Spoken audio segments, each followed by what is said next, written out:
And good morning and welcome to Unfiltered Vision News, bringing you the news unfiltered Monday through Friday, 7 to 9 a.m. Eastern.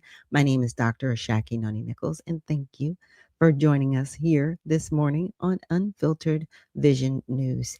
And let's get into our first stop of the day, and that would be our Kids Corner. One small habit could change your whole day. Meet Elira, a 6-year-old rich girl who discovers that good habits shine brighter than luxury. One morning, Elira made her bed instead of rushing to play. "It feels neat," she whispered. A small habit made her rich room feel richer, with peace. At breakfast, she said, "Good morning, Mom," before touching her food. Her mom smiled. That's a sweet habit. Respect made her richer than golden pancakes. On her way to school, Elira waved and said, "Thanks, driver." A tiny word made the driver beam with pride. Gratitude cost nothing, yet it was priceless. At school, friends pushed to the swings. Elira said, "You can go first." Everyone paused. Was this rich kid really waiting? Kindness became her strongest habit. That afternoon, Elira picked up a candy wrapper from the ground. A clean place is happy, she thought. Her friends copied her. Her habits spread like sunshine. Elira proved even rich kids shine brighter, with habits of kindness, respect, and care. Money can buy toys, but good habits build a truly rich heart. Yeah, something that we can all, you know, remember, right? Not just being kind, but having gratitude, being thankful, telling the people around us that help us on a daily, how much we love them, how much we appreciate them. So those are good habits. And with that, let's get into our mantra for the day and just how to honor God with our body. So God, please protect our mind, guard our thoughts. God, help me to fix my mind on thoughts on what is true and honorable and right and pure and lovely and admirable. So I will think about things that are excellent and worthy of praise. God, please protect my ears. Help me listen to your voice. God, help me to be quick to listen, slow to speak, and slow to become angry. God, protect my eyes from sin's damage. God, I make a covenant with my eyes not to look lustfully. God, please speak life over my mouth. God, set a guard over my mouth.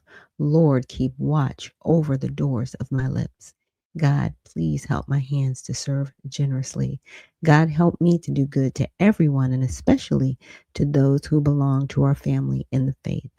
God, please protect my reproductive organs. Help me to honor you, God, with purity. God, help me to honor you with my body.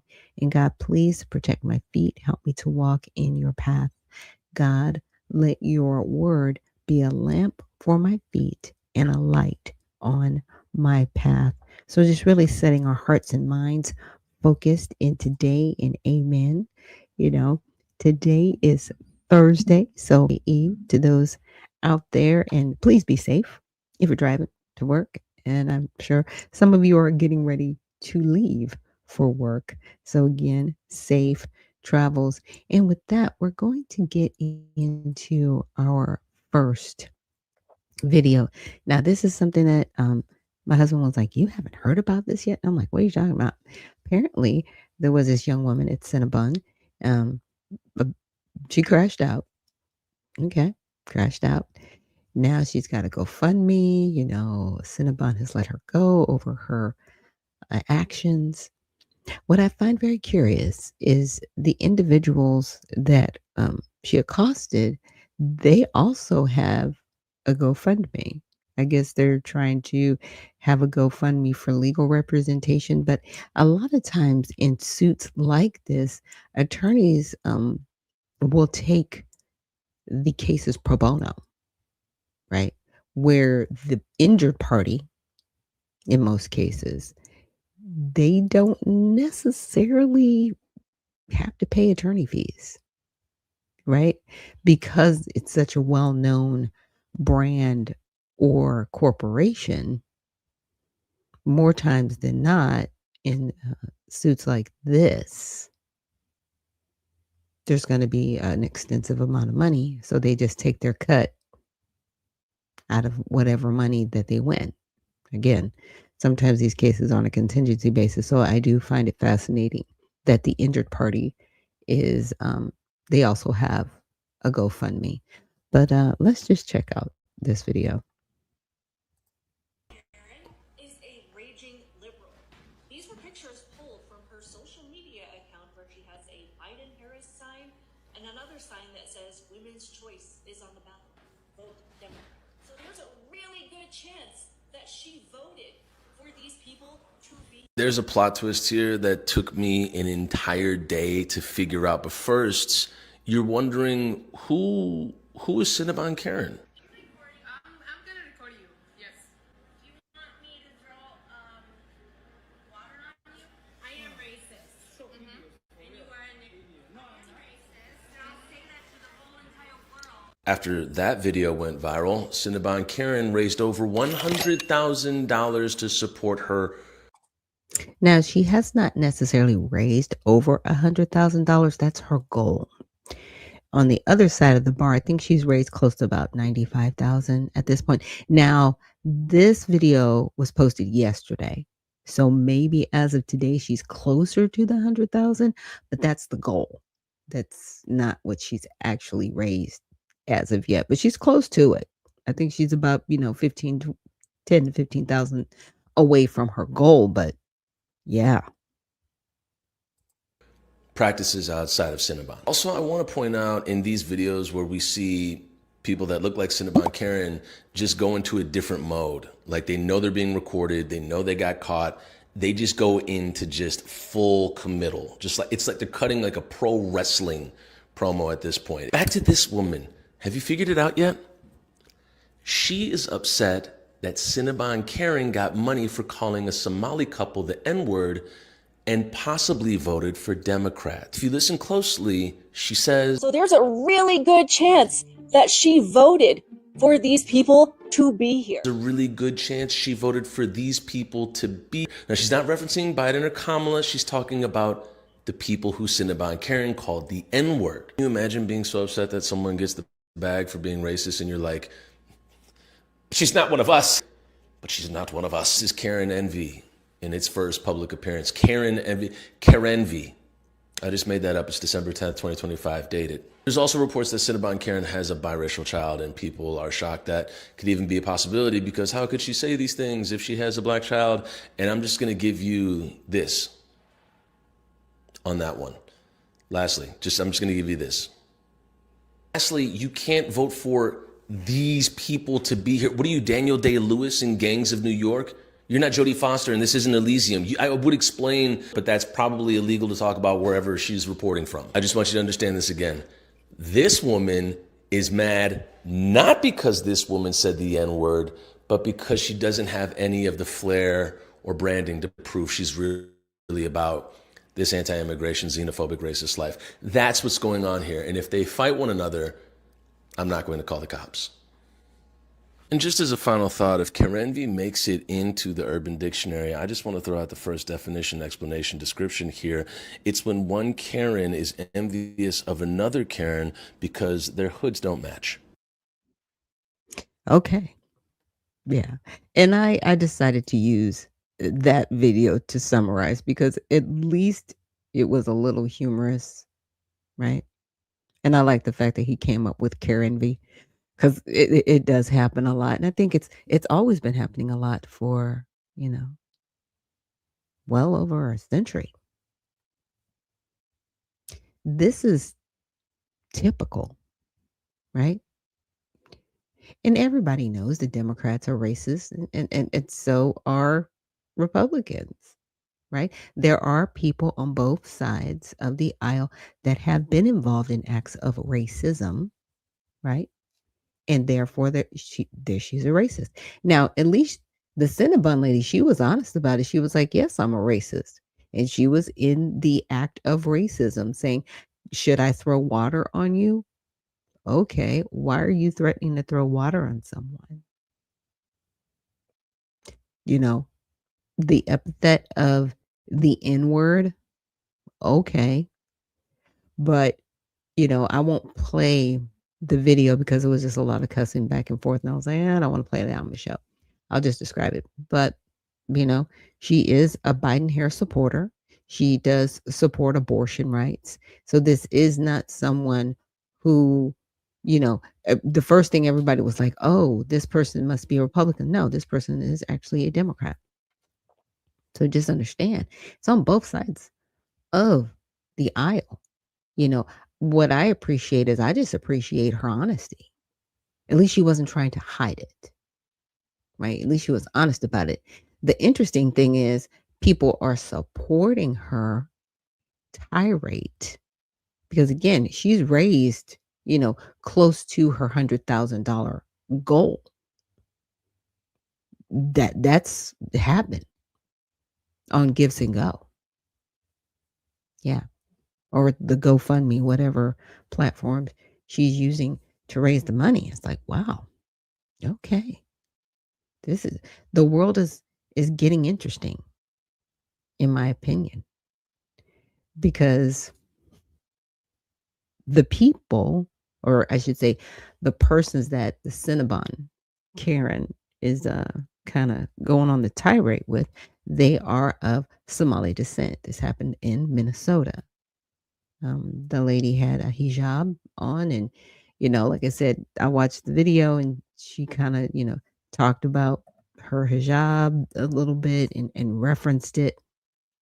I just find it fascinating how everybody's trying to make this a racial thing because part of it's racial. Yeah, she did call her the N word, but part of it is what people may consider xenophobic because she was just like, I don't want you people here. And when she said you people here, I'm definitely sure she was talking to them in reference to them being Somali, not Americans.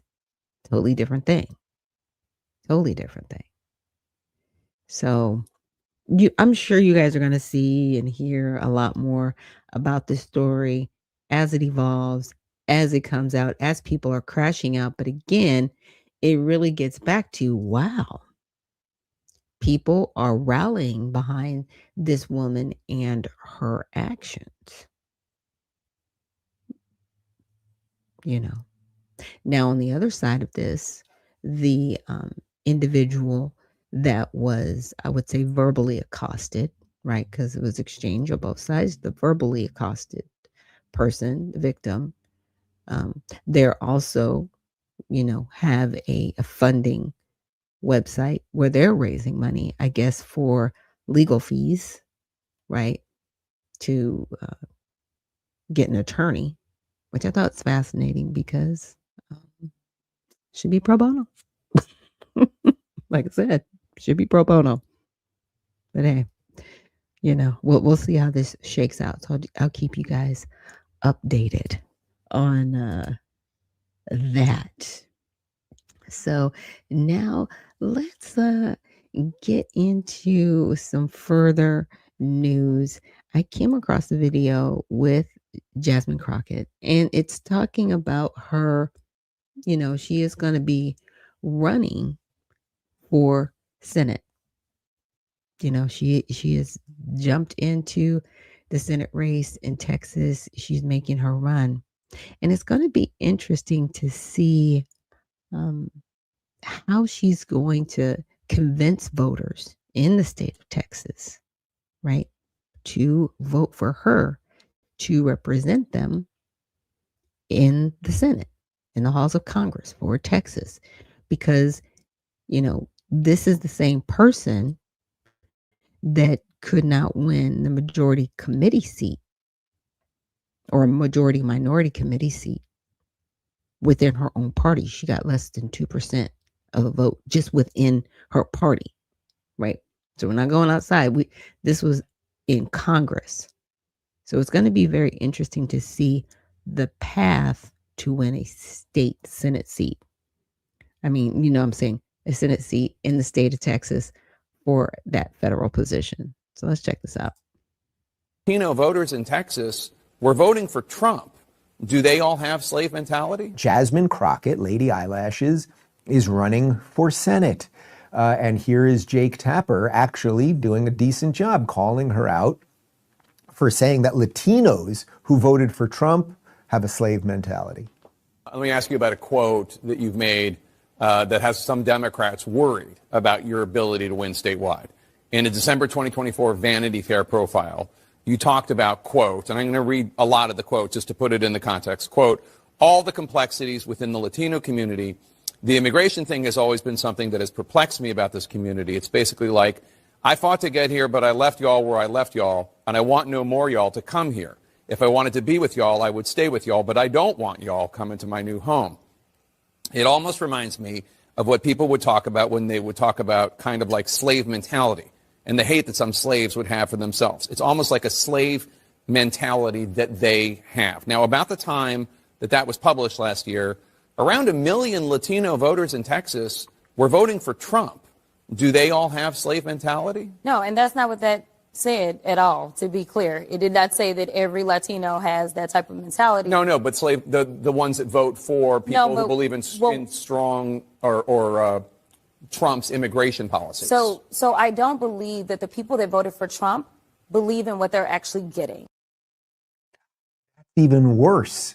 Because if your answer is they don't believe that they're getting what they think they're getting, that you're basically saying they're effing retards, right? Like, so that's even worse than saying they have a slave mentality. But there's also something funny about having Jake Tapper say y'all 17 times.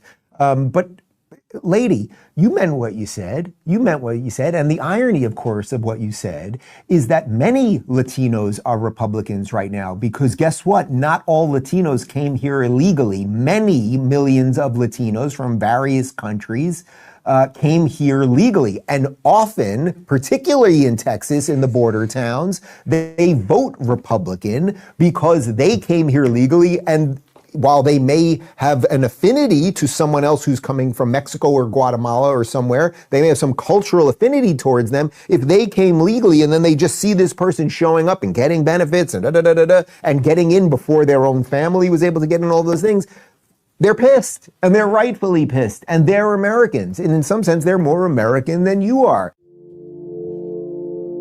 Yeah. And it's stuff like this that the Democratic Party is concerned about in Texas, because this is going to proceed her. And I find it interesting that, hey, run, do you. But it is going to be interesting to see how successful she's going to be in this run for Senate, because she has said and done a lot of things to damage her brand, in my opinion. You went out with the sister girl thing, and as you heard Jake Tapper just reading one of her quotes, the y'all thing. It's like that stuff is going to come back to bite her, and it already is. And it's going to continue, and even got to the tirade that she went on with Vanity Fair when she didn't want them interviewing her. I don't think, did anybody remember that? Yeah, I remember that. So, good luck. I mean that in every sense of the word, because I have candidates that run with the Redemption Party. It's not easy running for any political position, but you've dug your heels in the sand. Yeah. You dug your heels in. And now you're going to have to deal with all of the repercussions of what that is going to entail. With that, we're going to take a quick break. And when we come back, we're going to get into some more of the news from all sides. So with that, I'll see you guys on the other side.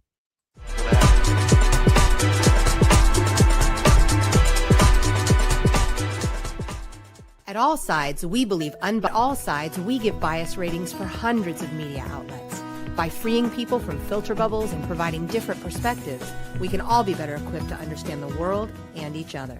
So how do we do it?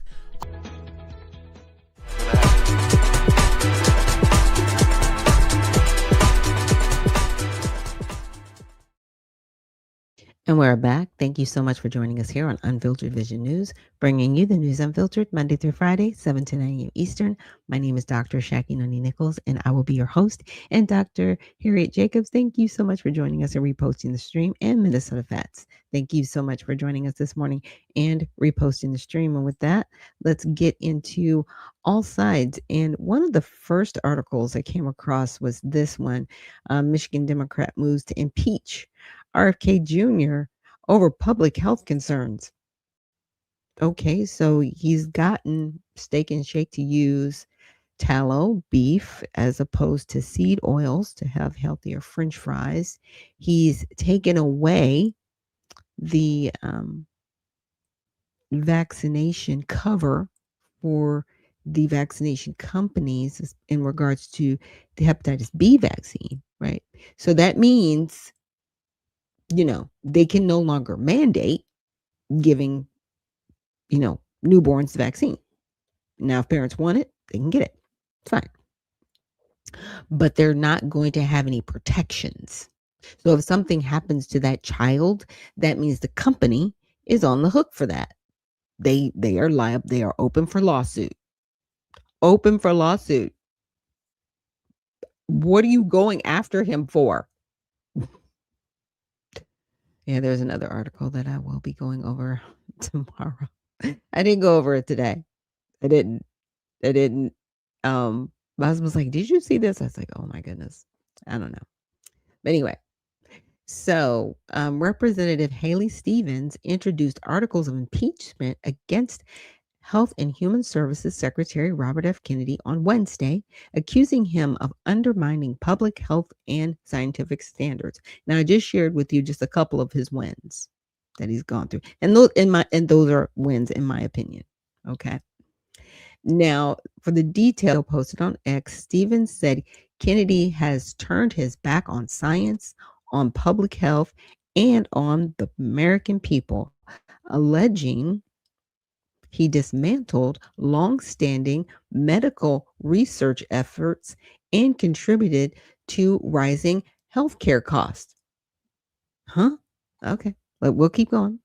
She argued that families are less safe under his leadership and that life-saving research programs are being weakened. HHS spokesperson Andrew Nixon defended Kennedy, saying he remains focused on health improvements and cost reduction rather than partisan theatrics. According to several outlets, the impeachment is unlikely to succeed under the current Republican majority. So then this is what they do.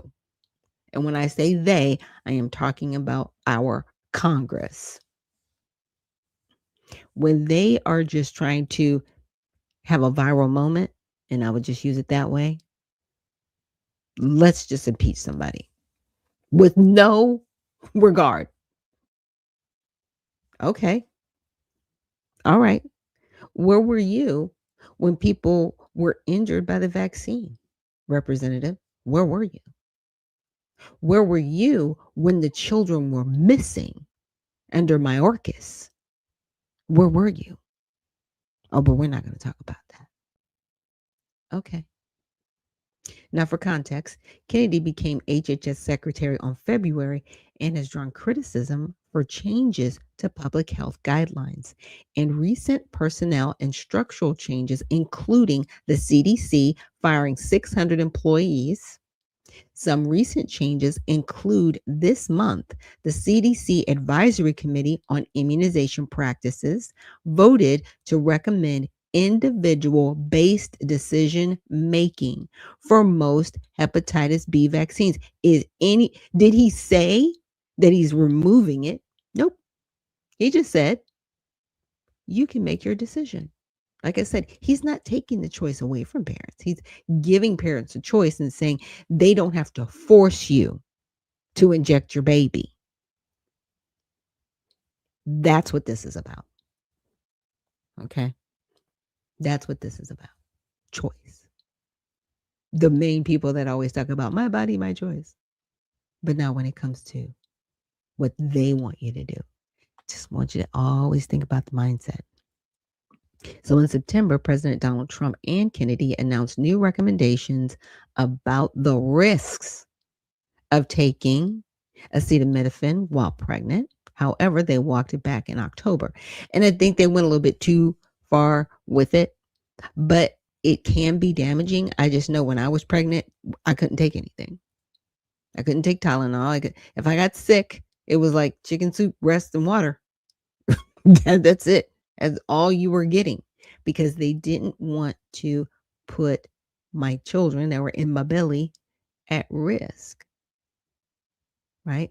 Because here's the thing, they don't really have the data on it because they're not keeping up with the data. Just like the CDC had to say, yeah, all that talk we said that, you guys were crazy about the autism rates. We really don't have the data to support that it doesn't cause autism. They said that on the website. But she wants to impeach RFK. You don't want to go after the CDC representative? You don't want to go after the people that have been lying to the general public? Okay. So this is how the media covered it. Fox Business, that leans left biased segment, said Kennedy's fight to make America healthy again was triggering to the left. It interviewed panelists who called the impeachment a pathetic stunt and highlighted Kennedy's agenda to remove additives from food and overhaul American health. Axios, that's left, New York Times, that's highlighted Democratic infighting in response to the impeachment. Axios wrote, Stevens is part of a growing group of House Democrats effectively going rogue, and noted House Democrats saying the efforts were pointless distractions.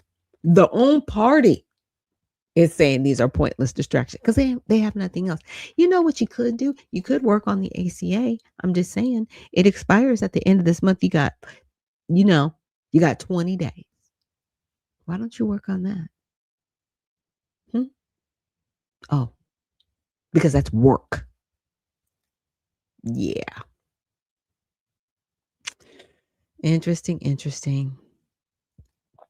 So, House Democrats saying the efforts were pointless distractions. The Hill, the center, noted Stevens' previous calls for Kennedy's removals and her introduction of the Stop RFK BS Act in September, which would reverse funding cuts Kennedy has overseen. So he's going in there, he's trimming the fat, right? He's saving money. He's like, there's waste over here. There's waste over here. We need to, get in alignment.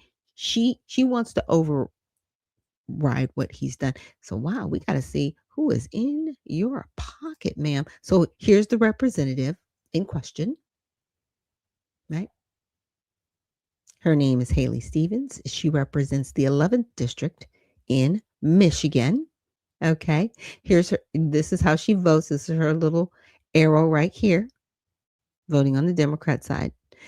So I think it shows her ideology score. She's purple. In her ideology chart, each dot represents. So purple means, she's kind of in the middle. She's centrist. Okay. With certain things. She serves on the House Committee of Science, Space, and Technology, House Committee on Education Workforce, and the Select Committee on Strategic Competition between the United States and the Chinese Communist Party. Wow, we have a whole committee on that just for the Chinese Communist Party. Glad our tax dollars are going to work.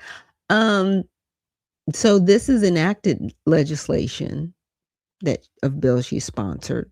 FAA, severe turbulence research, the other to designate the Department of Veteran Affairs community-based outpatient clinic located in Canton, Major General Oliver W. Dillard VA Clinic, Chipping In Act of 2022, National Institute of Standards and Technology for the Future Act of 2021, to establish an expansion awards pilot program as part of the Hollings Manufacturing Extension Partnership and for other purposes, the Building Blocks of STEM Act and Stop Student Deaf Relief Scans Act of 2019. So those are some of the things that she's, sponsored. Now, it gave a percentage of bills she sponsored. But here is the Stop RFK's BS Act. Like, this is a real act. This is something that she introduced, as the article said. She introduced it in September 26th. And this bill, the first page, it was introduced in Congress to consider. All right, let's look at the text of this bill. And basically, reinstatement of funding for National Institutes of Health grants and other awards. So if he has found that they are using the money properly, and that is part of his job as HHS, because I think they spent like a day during his confirmation hearings, maybe two, just the budget, and what he was going to do regarding just the money with HHS. Okay. Like, they grilled this man incessantly. And you're talking about reinstating things? Have you looked at the budget? I'm just saying. So effective on the beginning of the enactment of this act, any covered grants or awards terminated or suspended during the period beginning on January 20th, 2025 and ending on the date of the enactment of this act shall be unless the director makes a finding of financial mismanagement, research, fraud, or malfeasance with respect to such grants and awards. Who are you going to bat for? It's interesting to find out who's in these people's pockets. So basically, she wants to tell him how to do his job. She doesn't think he's doing it. RFK's BS Act. That's just really weird. Or like wild. Someone went to Open Secrets. Like, who's giving you money? We need to know. So far she's raised a little bit over 2 million up until 2024. And let's see, the first person. And she's an APAC person. Because they gave her 47,000 total. 10,000 for the PAC and 37,000 from the individuals that are about APAC. That's the American Israel Public Affairs Committee. State of Michigan, 20,000. Huntsman Group. Yeah. People are retired.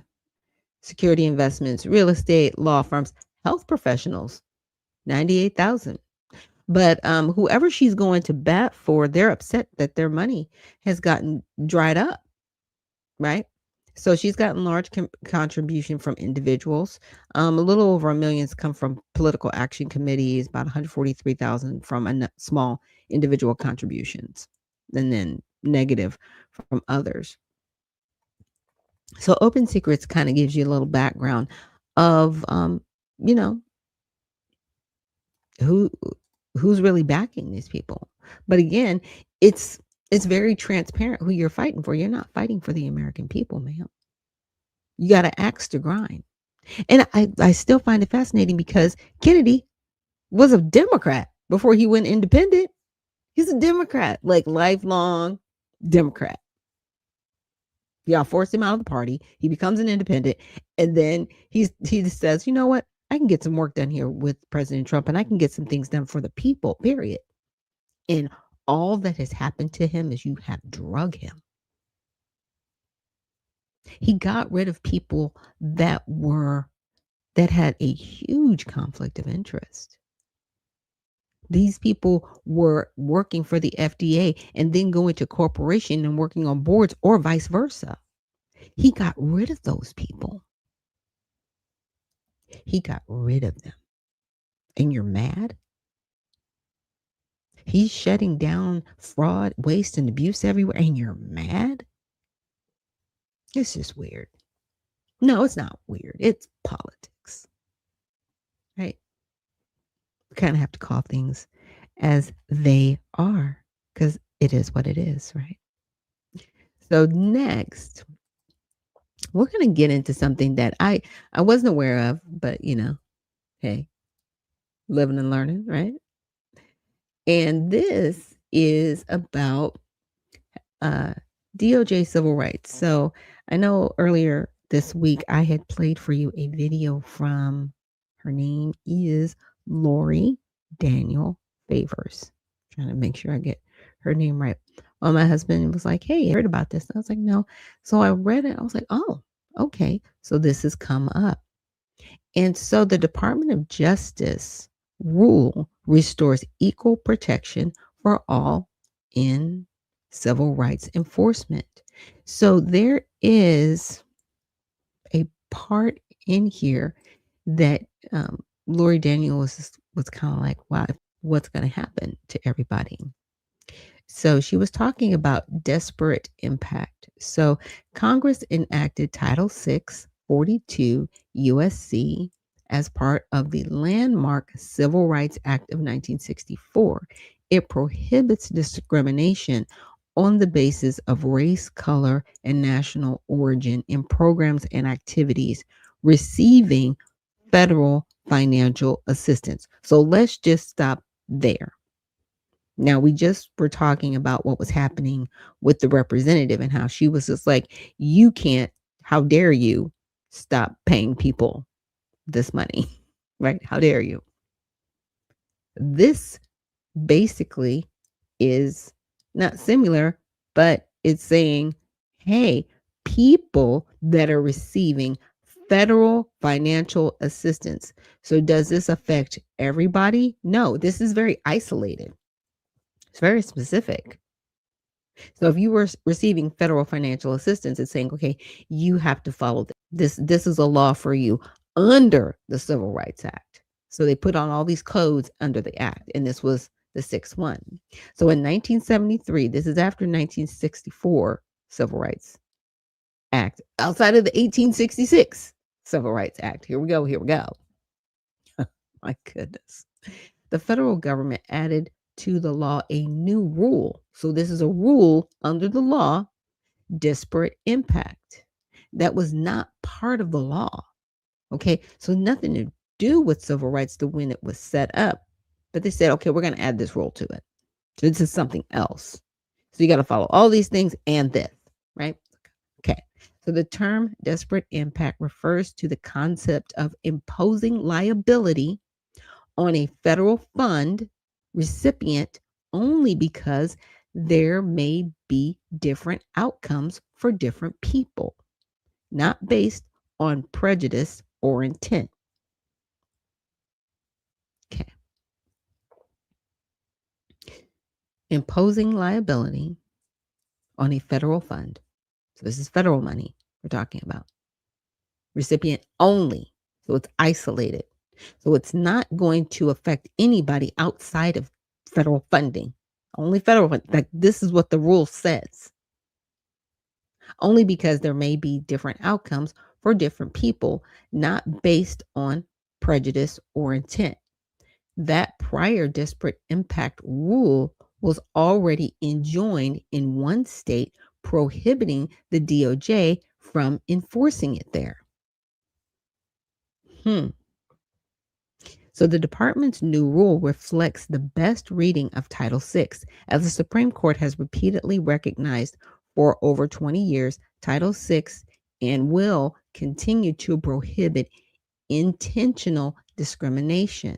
The department's new rule ensures that recipients of federal funding will be judged on their actual conduct, not on statistical outcomes or circumstances beyond their control. Okay. But of course, anything touched in civil rights, everybody wants to scream, hair on fire. Yes, I know that we live in a world where people discriminate against other people. where people are prejudiced against other people. It's going to happen. There are people who are going to commit acts of racism against other people. This is why we have laws of protection. This was an isolated rule within the Civil Rights Act that happened after. I'm not screaming hair on fire.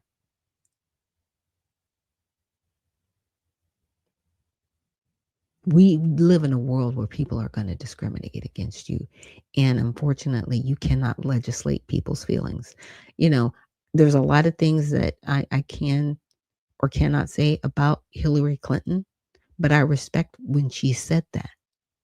You cannot legislate people's feelings.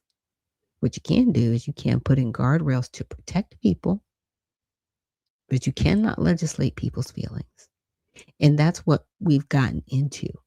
So that rule, that's what it was trying to do, but it was still isolated to federal funding. What are you talking about? Why are you crashing out? Stop that. Unless you are in that space, right? It is not going to affect anything outside of that space. Stop it. Stop crashing out and work towards solutions.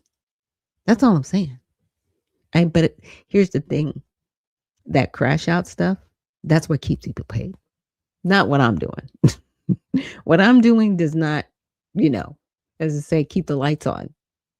I just share the information I'm sharing with you because I want you guys to be aware, right? One day I think it might, get to that point where people support it so the lights stay on. But I guess if you're doing all the sister girl stuff and you're snapping your fingers and you're, loud and you talk fast and you're just extra, that's what they're looking for. Push that racism button so we can pay you. It's sad. It's very sad, but it's very true. So let's continue on. So despite decades of case law, the department's prior Title VI disparate impact regulations remained on the books, sowing confusion and creating costly compliance obligation for states, local governments, nonprofits, and private organizations receiving federal financial assistance. This new rule eliminates these burdens, promotes consistent enforcement across agencies, and restores public confidence in civil rights law by aligning the department's regulations with the Constitution. Period. Because, see, unfortunately, there is a party that they're into big government. That's what they like. They like big government. The government's going to take care of you. Big government. It's a very socialist mentality and mindset. When you have another party that's like, we need less government and we need more of our freedoms. Yeah, it is the difference between a plantation slave mentality and a free mentality. Some people find security in that slave mentality, and they get offended if you call it the slave mentality of bigger government, but it is. I don't want the government telling me what to do at all points and times with my life. I want you to just lay out the rules, keep it a level playing field, and let's go. And a lot of you are sitting out there, well, it's never been a level playing field. Okay, then let's make it level. But saying, okay, government, you make it level is not going to make it level. It becomes level when we, the people, say, you will do this because we, the people, say so.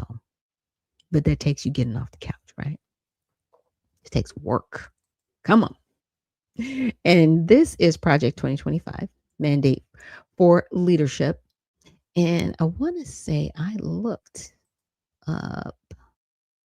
Let me try to look it up again. Let me see.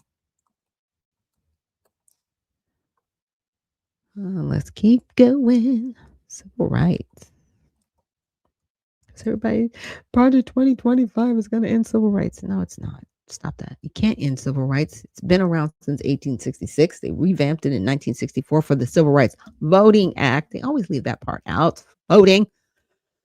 So exhausting. Anyway, that's what we did. Okay. Stop it. Let's see. There we go. Office for Civil Rights and Civil Liberties. Okay, so Homeland Security Act established only an officer, CRCL, not an office. The only substantive function Congress then assigned to the officer was to review and assess information alleging abuses of civil rights. Since then, Congress and CRCL itself have significantly expanded CRCL's scope and size well beyond its original intent or helpful purpose. CRCL now operates and views itself as a quasi DHS office of Inspector General. This results in a considerable waste of limited component resources, which are routinely tasked to address redundant, overly burdensome, and uniform demands from CRCL. It is therefore important to recalibrate CRCL's scope and reach. Okay, so here is part of this recalibration of saying the term desperate impact, right? And how they're just like, we're not going to do this anymore. We're not going to overburden people when it comes to funding with this here. And you're like, well, how could it be used?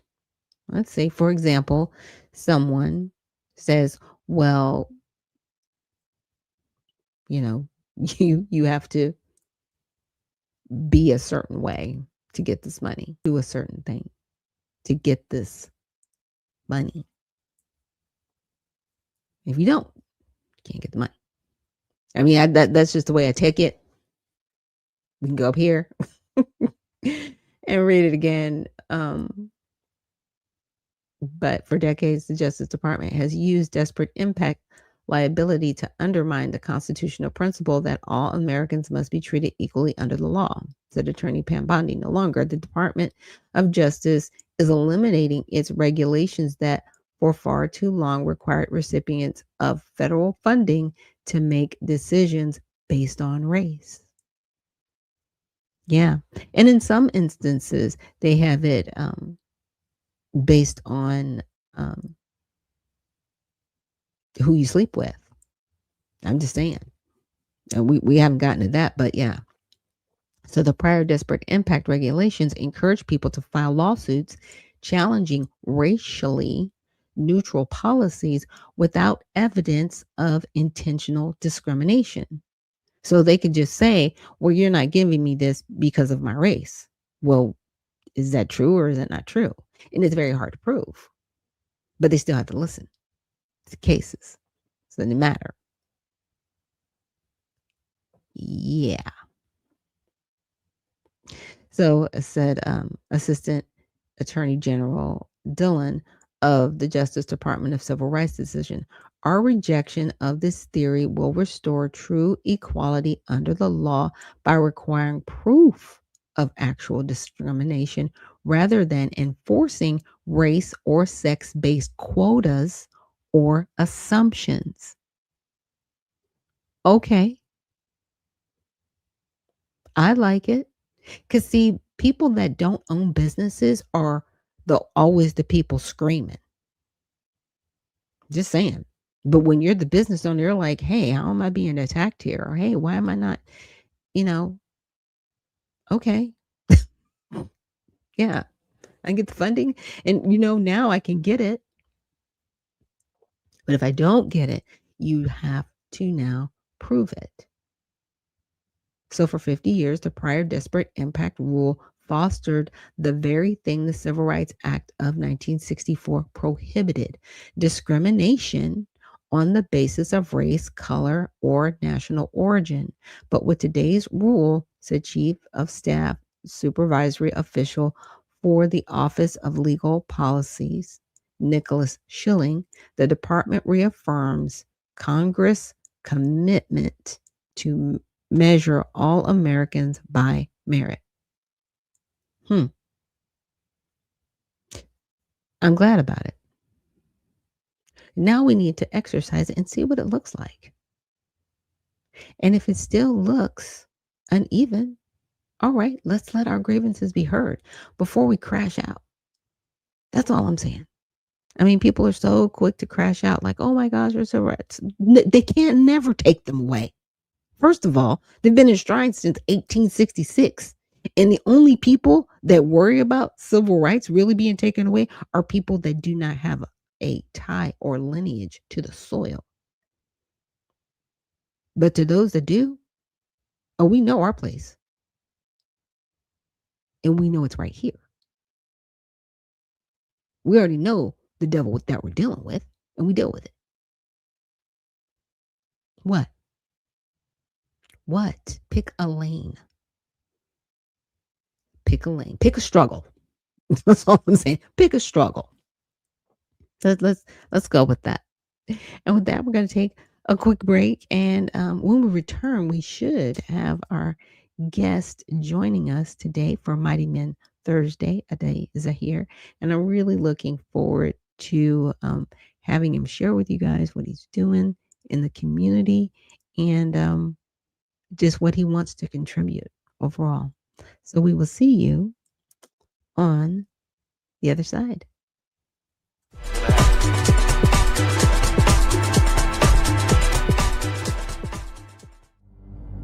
A life empowered is closer than you think.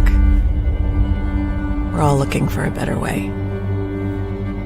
Reimagine what's next with a new sense of exuberance. Why not power on like you mean it? Or power off blissfully? A better sleep is a better awake. You've never moved like this before.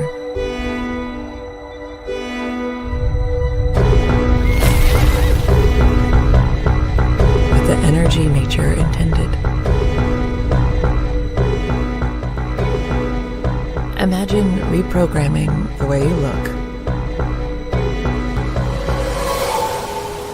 at the speed of science.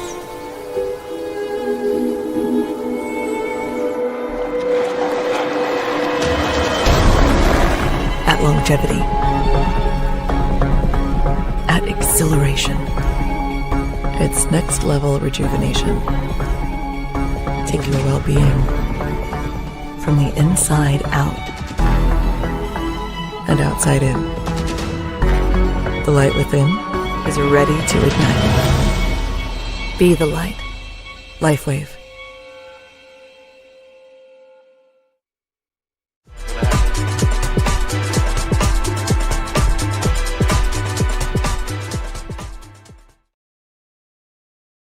And we are back. Thank you so much for joining us here on Unfiltered Vision News, bringing you the news unfiltered Monday through Friday, 7 to 9 a.m. Eastern. My name is Dr. Ashaki Noni Nichols, and I will be your host.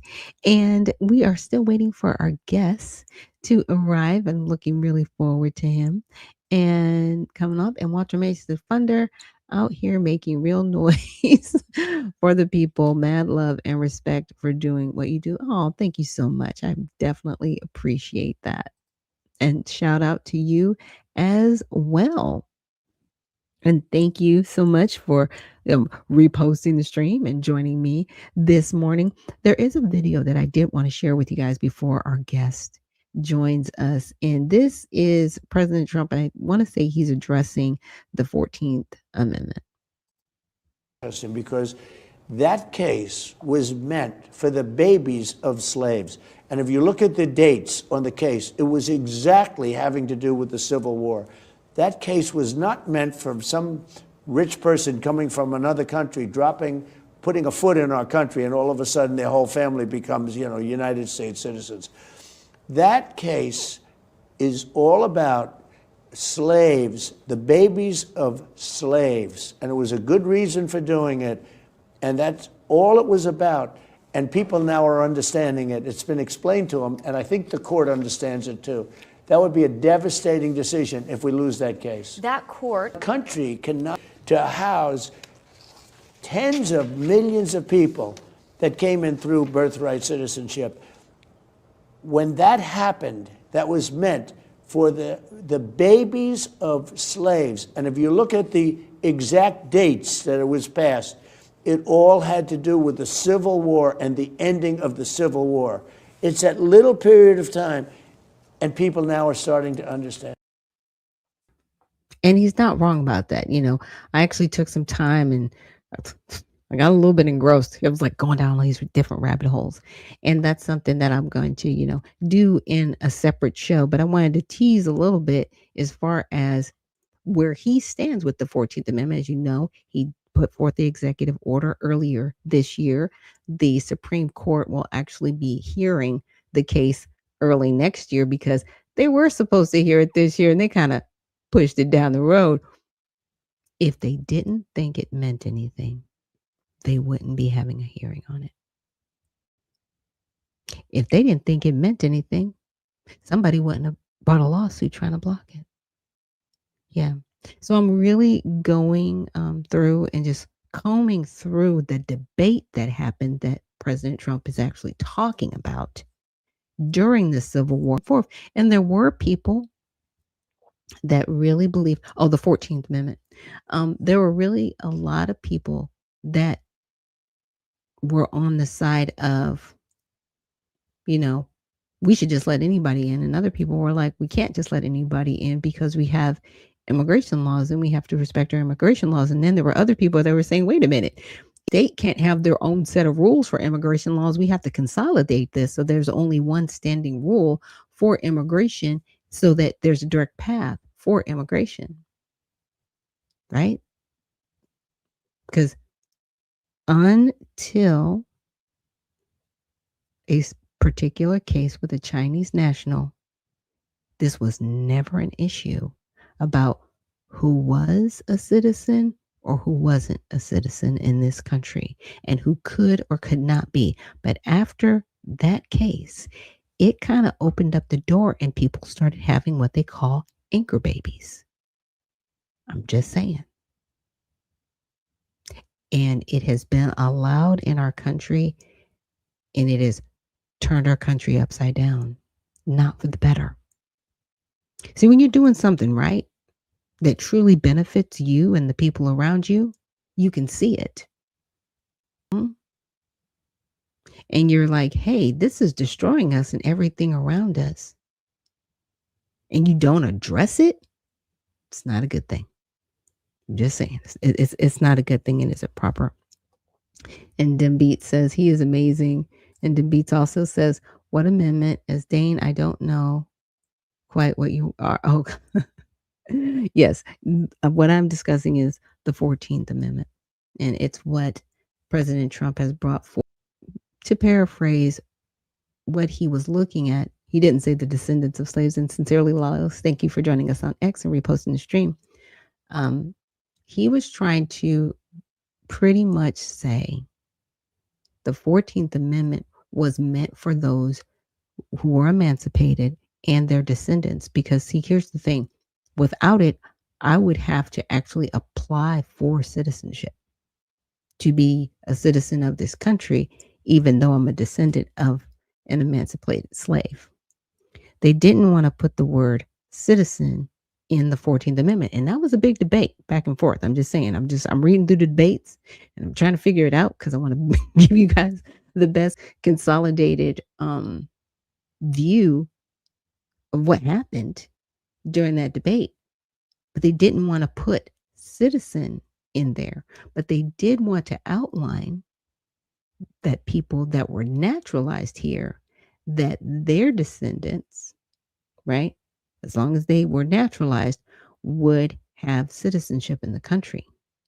But the persons referred to those of emancipated slaves so that we wouldn't have to apply for citizenship and be made whole in this country. We are a very unique people as an American Negro, and that is also mentioned. Doesn't say African American. It does reference Black in certain places, but it refers to us as a Negro. So an American Negro is very unique. Like I said, we are written into legislation in this country. With that, I'm going to bring up my guest. I hope he's ready. I don't see him on screen. There he is. He's ready. So I'm going to go ahead and bring him on stage. Good morning. Good morning. Good morning. Good morning, everyone. Hey, thank you so much for joining us here on Mighty Men Thursday. So I will let you, or we can follow you, and then we'll get into a topic of your choice. Okay, how you doing? I'm Pastor Mel Atkins with Miracle Honesty Foundation and with Vision Estates Manufacturing. You can follow us. Go to www.miraclehf.org. That is our nonprofit website for Miracle Honesty Foundation. You can actually go to Miracle Safe Haven on Instagram. On Facebook, I am Malee Atkins. Also, you can go to Vision Estates. And visionstatehomes.com. That is our manufacturer. And then you can follow us there as well. And I was building homes, modular homes for other companies around the country, if you can understand that. There was a need for affordable housing. So in my transition as me helping building these, I started to see where there is a need for housing in America. I said, okay, we build the tiny homes, the zoning office, all those people with regulation, things of that. And the reason why tiny homes has not been the expansion, but has been kind of a glorified thing, like these are nice and cute, is because we noticed that the zoning in America does not specifically say that tiny homes it's a house. It's not a home to them on paper, but to us it is. So people starting to take their own way and started to build their own tiny home, get a piece of land, put it on there. But the state and federal regulations does not make a tiny home a home in the legislation. It's not. The Senate and state has classified a tiny home as an RV on paper. So I said, wait a minute, 2019, 2020, 2021, 2022, 23, 24. Wait a minute. How come there's no African-American manufacturers of tiny homes? I've been helping other companies build tiny homes around the country, but they were all Caucasian, European, Asian descent. There's no American-made manufacturing companies that make tiny homes in America. Wow. I'm the first one to do it. I'm looking at where the need is for affordable housing. And I found the niche. Your home is your home. It doesn't matter the size. Right. So that's why Vision Estates exists. The vision to have your own home, no matter what the size is. And that's what I like to bring to everyone in the future. Oh, nice, nice.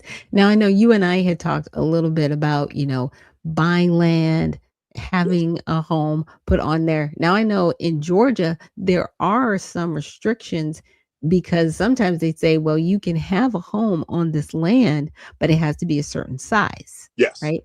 You can't just build a tiny home, even if you had an acre land. It's kind of weird. So it works for you and against you at the same time. So what changes do you think should be made at the local level, right? So people can, to your point, have housing without it.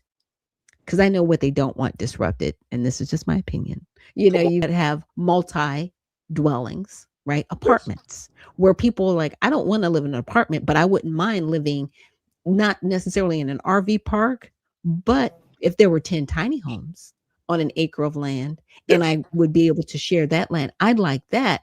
But see, then there are, again, mobile home estates that are like, well, we want to block you out. And then you got the multi-dwellers that want to block you out as well. So where do you think you would kind of fall in the middle and really get some good legislation passed for you?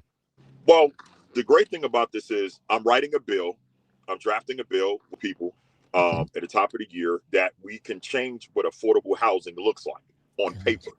Good. so that the state and federal level can change the consumer mindset, and we can change Fannie Mae and other companies to really change the mindset of what a development housing look like. Now, there are a few people that I work with that we built modular micro homes. Okay. But they had to change the language. But they tiny, but they're not tiny on paper. So my goal is, that's why I chose Mississippi, because the regulation is not as tense as Georgia. It's not as tense as Texas. It's not as tense as Arizona and California. The restrictions is like, we want it. So I've been traveling through Mississippi to change the mindset of mayors, lieutenant governors, and said, why this can't happen? These people are living in projects, in affordable housing for years that looks like a hut, that looks like a cage. And that is the reason why their mindset cannot grow to say, I want better for life. My mindset is, I want to build affordable, tiny homes for them so they can say, this is my home and I own it. Instead of the government giving them a subsidy, giving them a check, someone renting a house out. I want to change the mindset of we taking the government funding and building modular homes for them so they can encourage. And also, I want to bring back manufacturing jobs in America. I'm not taking, understand this, taking some jobs, and I'm a proud American. And I'm proud to be an African American, a black man, that say, you know what? I want for all people, not color. I don't care about color, doesn't matter when it comes to housing right now. Right. I don't see black, I don't see white, I don't see anything. I see a person who want to do better and want to live better. And if we can change the mindset, and that is the reason why I chose Mississippi, the heart. If I can change the mindset and said, we can build affordable, beautiful homes. If you go to my website, go to visionestateshomes.com, and you will see new designs that I built, beautiful for you to live in the heart of Mississippi, but also manufacturing jobs. I'm trying to create over 100 jobs in Mississippi. And in the next 5 to 10 years, I want to build multiple manufacturing plants around the country of affordable housing. And if we can create more jobs in America and bring more jobs back, then I chose towns that the employment rate is down 2.85%. They still, minimum wage is $7.25. They living in conditions that you can never, ever understand. It's deplorable. That the infrastructure is not there for them just to live a basic, decent life. So that's what I wanted to do. I said, let's go. Let's build a manufacturing plant. I found out I'm the only black person that's trying to do it. And they are accepting it. No, I haven't had no pushback from no one. Nice. Wonderful. No. Yes. Blessings. That is wonderful. Now, my other question is, have you looked into building tiny homes in a development, right? Not just I won't call it a trailer park or a manufacturing park, but an actual development with a cul-de-sac and a street and maybe okay, awesome. Yes. So because I don't think people looks at, tiny home living in that way. Well, it's called, if you go to the website, I'm looking at building the first gated community of tiny homes. Okay. Looking at building the first tiny homes hotels. That's what I'm talking about. So we keep putting the word tiny on it. My name that I want to design is modular homes. It's just modular. Right. If we can take tiny out, then we really can put into a different perspective in the mindset. Because everybody think tiny is tiny. No. Right. The homes that we build are 392 square feet, which is studio. A one bedroom is between 592 to 800 square feet. The two bedroom square feet. So it's enough room for you to live in. The way that society got us shaped up in a lot of these companies and a lot of lending companies, you got to have a $2,000-$3,000 house, 2,000-3,000 square foot house to live comfortable. No, you don't. No. That's what they want you to think because they want the money. Right. They want the high interest rate. So imagine this. One of my homes only costs $40,000 studio. So $40,000, you can put 3% down. You only need a 600 credit score, and you can own your own home. Wow. Now, you say I need land. So we partnered with companies, and we partnered with individuals who own land that you can actually lease the land, and we can build your home on it to have an option to own. Or we'll help you find land of your own. And you can Right. put So if your a own house family, on. right. So if a family wanted to, let's say, be a generational family, and somebody wanted to build like one of each of these that you explained, they could have like, 2 acres of land and Yes. build that. Yes. Okay. And start building that generational wealth. Yes. Okay. Immediately. Nice. This is good. And see, these are the ideas that never really get talked about. And this is my opinion. MSNBC, they don't want to talk about this. Unless something's wrong. Unless the house is on fire, we don't want to talk about solutions. We just have to talk about all the problems and complain and whine. Correct. So thank you. Yes. I mean, my idea, if we can change the culture mindset, if we can erase the color, and I want to tell your audience, close your eyes for 5 seconds. Don't do it while you're driving. Please don't do it while you're driving. But if you can close your eyes, I'm going to close my eyes because close your eyes for 5 seconds. And imagine we're not black, we're not white. We're just a person who want to live comfortable in a house. I want to live comfortable. I want to live comfortable. And you open your eyes, and now you in your own home that you can afford. Yeah. Your own beautiful area. And that's the American dream I want to give. My color shouldn't matter in the most redded state in America, which is Mississippi.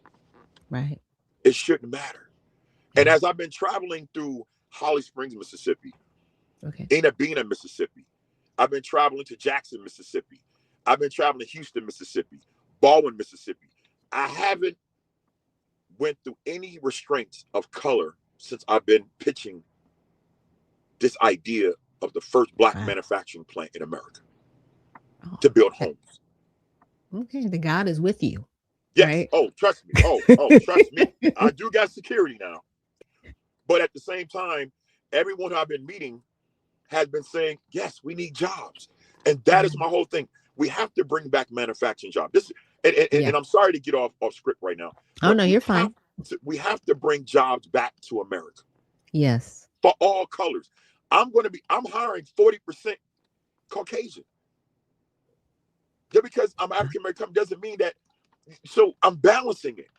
And then I'm giving pay rates higher than a national average of minimum wage. The minimum wage in Mississippi is $7.25. I'm starting out at $15 an hour. Okay. Going up to $22 an hour for my most experience. Because I believe that paying the people will increase the value of them and increase the value back into the community and increase value back into taxes. And then now we can start bringing jobs back to America. When I've been traveling, there has been so many manufacturing plants out of business for years and decades. Yeah. Because I said, what's going on? They said, please, Mr. Atkins, bring back manufacturing jobs. And listen, to all my senators, my congressmen, and I'm talking to Donald Trump. Donald Trump, I'm going to tell you now, we have to bring back manufacturing jobs in America. Yeah. Yeah. Let's start transferring some of that finances back to the inner towns that really need it. Yes. Let's do it, Donald Trump. Let's do it, Congress. Let's do it, senators. Let's do it. My mayors, my governors, I'm pleading with you to please open your mind and transfer some of that funding back to manufacturing jobs so the people can work and feel good about themselves as an American again. Yeah. Yeah. And the biggest thing that I keep hearing, from what you're saying is ownership. Yes. Getting back to ownership because, they really want people in a renter mentality, because over the pandemic that we had, there were a lot of videos that says you'll own nothing and be happy. People are not happy when they don't own anything. No, they have all of these rent your car, rent your house, rent your wheels, rent hubcaps for your wheels. I mean, stop that. It's where corporations are buying up homes and properties, developments, and turning them to rented communities. That's what they doing. Wow. If Yeah, you and notice, it's hard right now. It's really touching me that Mississippi is kind of the poorest state, one of the poorest states in America, as yeah, they far as are. manufacturing jobs. Um, Yes. the Yes, and I Midwest is know, number, yeah, and in Jackson, they're dealing with the water issue yes, still. yes, yes. I've been through Jackson. I've been through Inabena. I've been through Holly Springs. I've Baldwin, Mississippi. It's towns New Hope, Wow. Guntown. There's not one town I have not visited in Mississippi in the last 45 days on my journey. Hmm. And it's And so I've narrowed historical. I narrow it down. I narrow it down to two cities in Mississippi that I really want to put the plan. And Okay. thank you to the mayor. Thank you to the mayor in them towns who welcomed me and Wow. let me hear. They heard my presentation and Mhm. they loved it. I found something. I found a niche how to bring back manufacturing back to America now. That's awesome. Right now, my challenge is funding. Of Mhm. course, it's always funding in America. Right, right. But I know if I can just touch one town at a time, Mhm. touch one, and imagine you working at Burger King or you working at Trader Joe's or you working at Home Depot or Walmart, and you go back to your rental apartment that you don't own, but you got a Mhm. company that you can buy a home from and you could be a homeowner in America. Wow. That touches me every day. I get passionate when I talk to somebody and say, you can own a home today. Yeah. Come Oh. to us. We can build you a home and transport it to you. Vision Estates is not just a manufacturing company, but we're going to be a tourism where you can actually come see the home. You can actually stay in a home. You can actually look at them. And also, when you become a partner owner, you can actually come to the plant and watch them being built right in front of you, Mm. right on site. We are Okay. employing transportation companies now. I want to bring back transportation companies. I employ them to Mhm. contact me, and I will hire your company to transport our homes around the country, anywhere in the Wow. world. I'm working with FedEx right now. I'm working with UPS. I can see Okay. if I can transport my homes by plane. Yeah. See, I like the name Vision Homes more than I like micro homes or even modular homes because it's something different. So we're just gonna call them Vision Homes. That's what they are. That's it. Yes, I love it. I Because they love it. I have love it. I vision. love it. I love We're it. like, Vision "What's homes. that? Yeah, What's a I mean, vision home? Let me everybody look puts into yeah. that." Yes. One of my, listeners said, "I wish I could bring this to the DMV. Maryland would probably be the best candidate of the 3." Okay. Well, Well, uh, DC is regulated, and we have to change it on a state level and federal level. That's the reason why um, I'm drafting this bill with some great people. And I need a lot of brains now. I need a lot of brains to draft this bill. We only got one shot right, in right. Congress and Senate at this. Because once they Mhm. decline it, we got to come back. But once we Gotcha. draft this bill, we can draft affordable housing bill to change the mindset. Affordable housing is no longer the projects. It's no longer a dwelling Right. of an apartment. Mhm. Affordable housing now, from Vision Estates, you are a homeowner. That's what affordable housing is. And let's Okay. change that. I'm not knocking HUD. I'm not knocking other um, uh, programs, but Mhm. all the programs are not Americans. Right. They only for a Exactly. selected pie. Mhm. I want to open that pie up.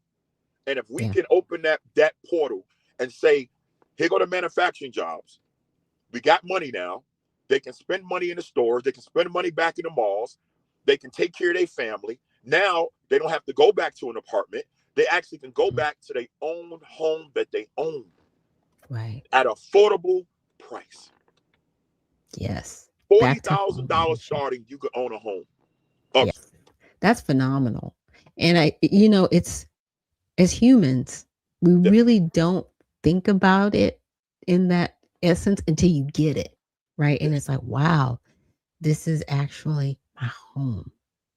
And, I mean, it's mine to lose.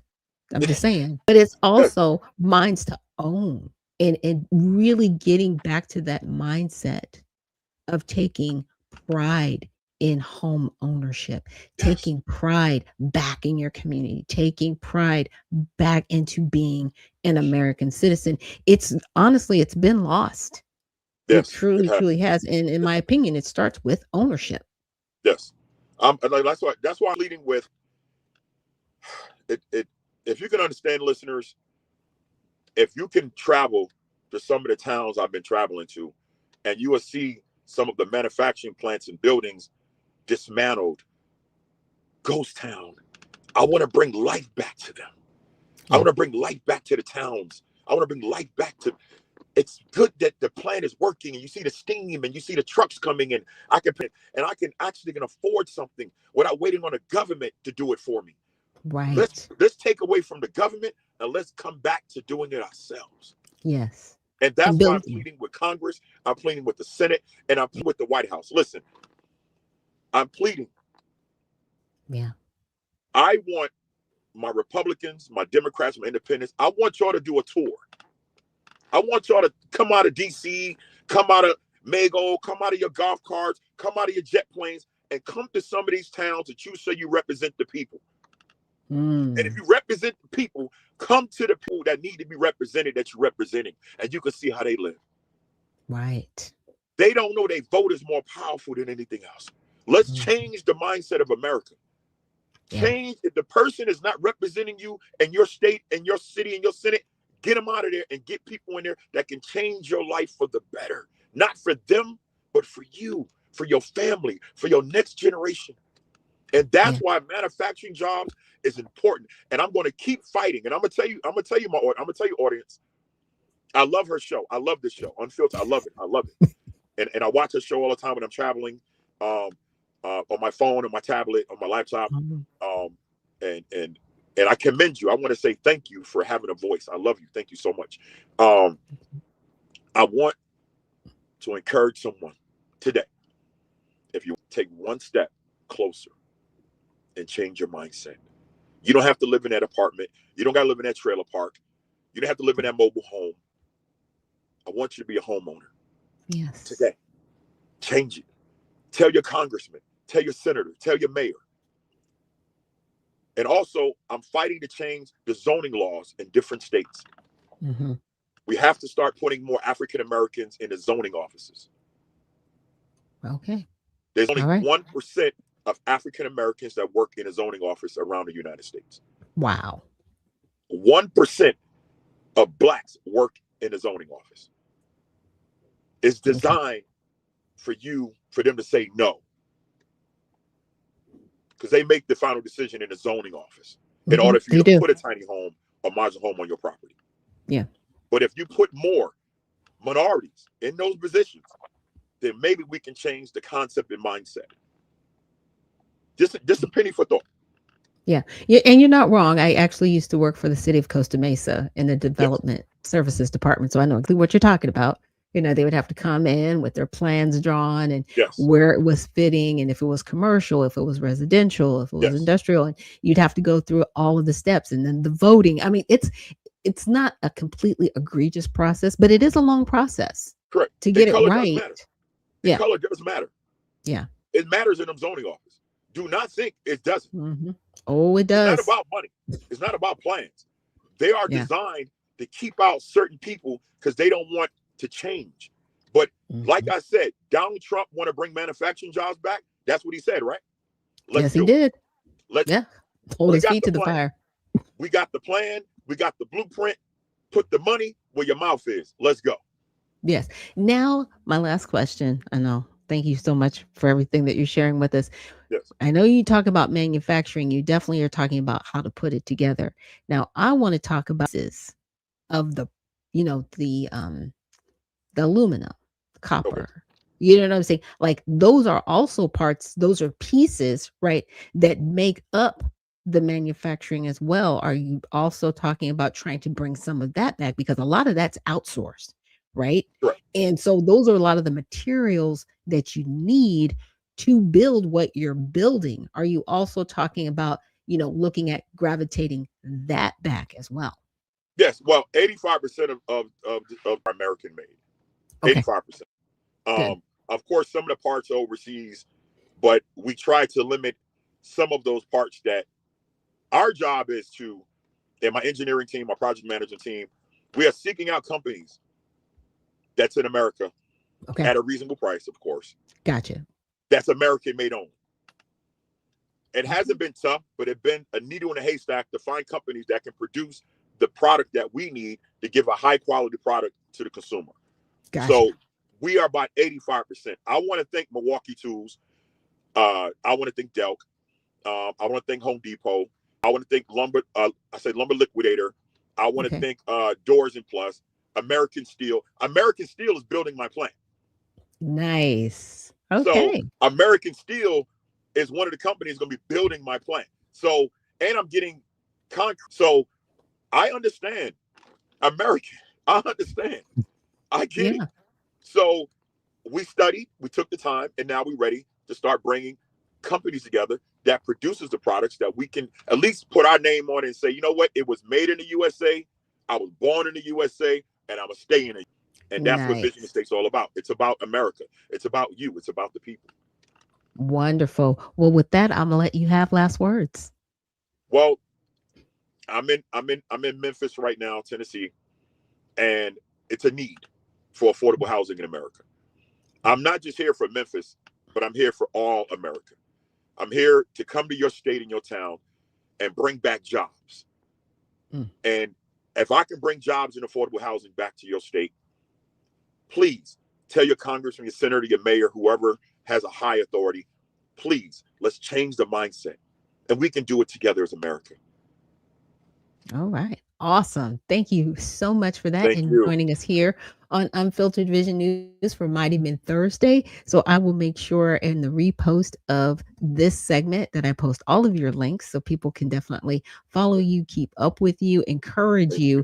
And as you said, go to your different representatives in your state and talk about Vision Homes, because it is a new day. We are looking forward to having our babies own homes, because that's it's a big, huge. You have young people, they want to start families, and they want to get out of their parents' basements, but they can't afford to. But you are making it impossible. Yes, you're making that vision possible. So thank you so much for joining us here, and we look forward to seeing you next time. Thank you. All right, guys, that was awesome. Look, it's time. Again, you got to get off the couch. You cannot sit back and let somebody else do the work. It's time for us to do the work.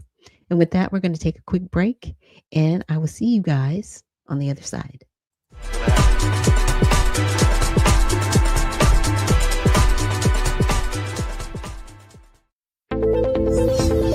The browsers of today are broken. They've been overtaken by a barrage of sneaky and annoying ads, trackers that follow your habits, and cookies that build profiles, and all sorts of other internet clutter that's taking precedence over the content that you want to see. In fact, these useless bytes can take up to a whopping 50% of page load times, with a third of it anxiously trying to learn more about you. To make matters worse, some ad blockers are even letting ads through when large advertisers pay them. But do you really want a leaky ad blocker? It's because of these very reasons that we developed Brave, a new browser that kicks internet crud to the curb and makes it faster, safer, and better to surf the web than your current browser. With Brave, everything you need is built right in. We integrated technology that automatically blocks trackers, annoying ads, and shields everything that can cramp your style and destruct your privacy. With it, you can expect increased speeds nearly 2 times faster on laptops and up to 4 times faster on mobile. And unlike any other browser, Brave allows you to support your favorite publishers with automatic micropayments. So it's a win-win for you and your favorite sites. To top it all off, Brave is open source because we truly believe it's our web and we need to fix it together. So ask yourself this question: do you want a web browser made for the internet of today? If so, try Brave. It's faster, safer, and ad-free.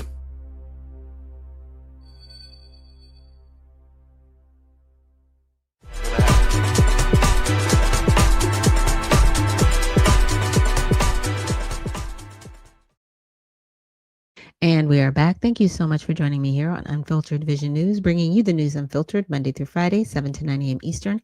My name is Dr. Ashaki Noni Nichols, and I will be your host. Thank you so much, everyone, for joining us in that previous segment for Mighty Men Thursday with Zahir, who is the founder of Vision Homes. So we're not calling them tiny homes or modular homes, but they are vision homes for the future, for our future generations. I want to know that my kids can own a home for less than $50,000 a year. That is amazing. 3% down. What? And he didn't talk about it, but they have some unique funding structures. So I will repost the link for Vision Homes, and that's something that we can look into. We need to look into being the banks that fund Vision Homes. You know what I'm saying? That's who we need to be, so that our children don't have to go to the Wells Fargo and the Bank of Americas of the world, but they can go to a funding source that really wants to see them in a home at a decent interest rate, right? Because Trump has been definitely having a hard time with Fed cuts. And so the Feds actually cut for the third time this year. So I want to bring that to our attention. So the U.S. Federal Reserve's Federal Open Market Committee cut its baseline target interest rate by 0.25 percentage points on Wednesday, bringing the new rate to the lowest since 2022 at 3.5 to 3.75%. Okay. Two FOMC members who opposed the measure wanted no change, while one preferred a 0.5 percentage point cut. And it's interesting how people are like, no, we don't want this change. Well, you're not living, or you have the means. Does that make sense? When people have the means, they're not thinking about the people that are suffering. And that, in my opinion, that's a lot of what's happening with these agencies. You've got people with the let them eat cake attitude. When it comes to finances, there should never be a partisan view. It should never be Republican against Democrat. It should be about the people. Well, it should always be about the people. But when it comes to things like this, it should always be about the people. But unfortunately, these agencies that have been adopted into our republic, they just don't have the best interest of the American people. And that's not how the Constitution was structured. It wasn't structured to have all these agencies, but they did at least put in a well enough foundation that we would not just lose our republic overnight. And it's a continuous battle to make sure that we keep our republic. Just saying. So in a press release was nearly identical to that of the last rate cut in October, it stated the committee is strongly committed to supporting maximum employment and returning inflation to its 2% objective. In assessing an appropriate stance of monetary policy, the committee will continue to monitor the implications of incoming information for the economic outlook. The committee would be prepared to adjust the stance of monetary policy as appropriate if risks emerge that could impede the attainment of the committee's goals. Unlike the October press release, it added the committee judges that reserve balances have declined to ample levels and will initiate purchases of shorter-term Treasury securities as needed to maintain an ample supply of reserves on an ongoing basis. So the new cuts come shortly after Donald Trump launched an affordability campaign in a prospective attempt to influence voters in the 2026 midterm elections. The Fed cut its baseline interest rate by 0.25% points on September 17th and again on October 29th. While Wednesday's cuts passed with a vote of 9-3, October's passed with 9-2. Now, news media across the political spectrum framed the cuts cautiously as both a risky move amid economic uncertainties and a potential point of financial relief for Americans. The move could provide a boost to the US economy, but Fed Chair Jerome Powell has recently warned that there is no risk-free path for the central bank to take, asserted the split reflects a stark divide between policymakers who believe lower rates are needed to support hiring and those who argue inflation remains too high to justify easing. So Fox that leans right said the Fed's in a difficult spot and it looks to fulfill its dual mandate goals of stable prices in line with the 2% long run target for inflation, as well as promoting maximum employment. Yeah. Oh, why you do me like that? Thank you so much for joining us and reposting the stream. Simply Soulful. She says, great interview. Thank you so much. And Sassy Lady says, the Donald can't get it done. You're right. He can't, but we can. That's why on the Constitution it says we the people. It is truly up to us. He's going to be on. And where are we going to be? Come on now. Let's go. We cannot rely and put this all on the shoulders of one person. It is up to all of us. And that's what we have to remember. Now, getting back to the Federal Reserve, and this is just my opinion, the best way for our country to get back to, lower prices, we have to start with our energy sector. We are not making enough of our own energy so we can lower our energy costs. Because guess what? When gas is $1.50 a gallon, things are going to go down. Because at that point, the manufacturer is not going to have to pay as much to bring those goods into the store. So the consumer is going to get the discount. That's what we need. Because what happened under the last administration, the cost of gas was off the charts because they were trying to come up with sustainable energy. But the way they did it, they knocked out the one that had the highest demand and saying, we can't do this. It's climate change. It's this, it's this, it's this. And we just suffered a tiny bit of what that looks like. Okay. So we need to really focus on our energy sector and getting that cost down. Because for a project like Vision Homes, in order for that company to really have better, to be sustained for a long time, as long as energy costs are low, they will thrive. Just imagine all the homes they're going to be able to build and the jobs that they're going to be able to create. Have you guys ever, driven cross country? I have a couple times. And I just remember driving on certain highways and seeing abandoned manufacturing steel mills off to the side of the road. Imagine that steel mill being revamped because now we're building houses and we need somebody to build the steel here in America. We need people to build different parts of, what it takes to manufacture that home here in America. And that's exciting. And that's what I'm looking forward to because, a lot of this energy, home ownership, right?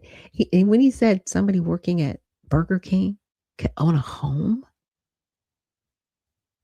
not an apartment, but a home that they can call theirs.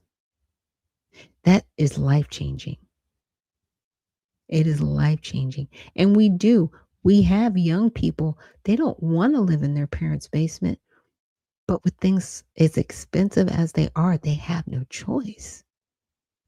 Right? But now Vision Homes is given that choice. So Thank you guys so much for joining me here on Unfiltered Vision News on Mighty Men Thursday. We will be back tomorrow for Prayer with Fridays. And remember, stay well, stay focused, and stay unfiltered. We'll see you in the next one.